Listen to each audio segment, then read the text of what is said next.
You should react to my list on UFC channel, Nutsack MMA. Do you actually have a channel called Nutsack MMA? Let me check it out to see if that's even real. Wow, you actually do. Top 15 fighters all time. I'll give it a skim. You got... Oh, okay, so it's actually legit. I was getting trolled at first. I'm seeing CM Punk.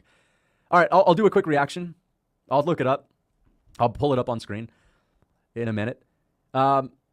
Lucas, your strikers list is based too much on resume, but it's still good if it's based on resume. Okay, yeah, I think that's what I mostly base it off of. But also, you know, there are guys like MVP on there that don't have a great resume, but I thought I would include him just because of how well he's doing right now. I did a little bit of the resume / how good they're looking these days. Drop a smile and wave over on Nutsack MMA. Yeah, guys, drop a smile and wave on Nutsack MMA. Almost none of these GOAT list creators have had an original thought. Just listen to what other guys say. Yeah, that's the issue with the GOAT list. And that's my pet peeve with the striking list, too. It's like, what do you mean he's not top 15? I could really make a great argument for 14, 15 people that are more impressive strikers. But it's just they can't comprehend him not being in the big group of the best. Doesn't mean he's not a great striker, but yeah. It's like Anderson Silva. What do you mean he's not in top 5? Handshake and Blackberries to fight fairy. Smile and wave to Nutsack. That's funny.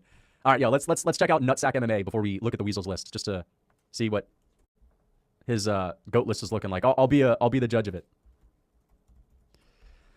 Okay, here we go. What's going on, guys? It's Nutsack. All right, so here we go. Let me pull it up.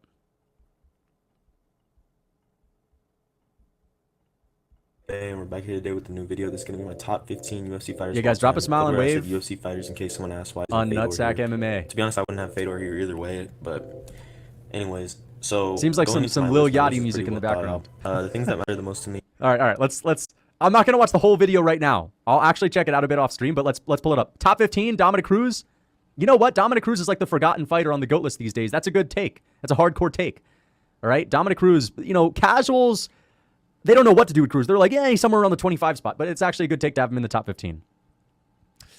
See, this one I disagree with. Did you count? You didn't count the fucking Yoel Romero as a loss. You didn't count the Yoel Romero one as a loss. Damn, dude. But, okay, you know what? 14 is not the end of the world. 14 is not the end of the world. I disagree with it big time, but it's not like you have him in the 9 spot. 9 spot, you're a total casual. All right? Nutsack MMA owns you is what this guy's saying. That's fucking hilarious, dude. That's funny as hell, dude. That's funny. Fight Fairy, you said Dominic Cruz has good footwork. Best take I've ever heard in the lady. Here's some roses and chocolate. Yeah, that's a typical simp right there. Damn, said he has good footwork. You know what? Actually, I've kind of noticed the same thing. Wow, it's actually kind of crazy you mentioned that. Let's see. Khabib at 13. Whoa. I don't know, man.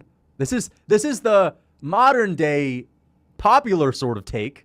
I don't know. 13 is a little low for Khabib with that ratio of no losses. I know he may have lost to Bao. I know he may have lost to Bao, but 13-0 is tough to beat. You know, Poirier, dominant as well. The dominance you got to take into equation. McGregor, dominant. I know people act like that's a competitive fight. One competitive round. The other 3 were total domination. Dustin Poirier, dominant. Utter domination. Did it better than Makhachev even. So, yeah, I think he's way too low. Pereira at 12. Pereira at 12 is a hardcore take. I like it. Pereira at 12 is a good take. I think you can make an argument that he's top 10, but at least having him in the top 15 is necessary at this point. But I see the method to the madness in putting Alex Pereira ahead of Khabib. I see the method to the madness. I'm going to do a strikers and then grapplers list. Then I'm going to do a GOAT list after 305. Why wait? May as well do the GOAT list right now, unless you're waiting for Adesanya to either win or lose. If he loses, then obviously he's not in the top 15, I'm guessing. If he wins, then obviously he would be top 15. Maybe that's why you're waiting. Makhachev at 11, okay. I don't mind it. Silva at 10. I actually think Makhachev is past Silva, bro. I'm going to be honest. I think Makhachev is past Silva. Yo, some of these guys I'd have in my top 10. Stipe at 9. Aldo at 8, okay. Usman at 7. It's a little bit high. Max at 6. All right, Holloway at 6 is not a bad take. Big DC at 5. Volk at 4 is one of the best takes. That's a hardcore take right here. Volk at 4 is a real hardcore take. Okay? That's a hardcore take. DJ at 3, GSP, okay, and then, of course, John Jones number 1. Obviously, we haven't got Jones number 1. You know, I do kind of feel like my GOAT lists are pretty basic with Jones always being at 1. It's kind of boring to have Jones at 1 all the time, but still, you know, either way. This is a decent list. I think it's a decent list. Shout out to Nutsack MMA. Guys, shout out to Nutsack MMA.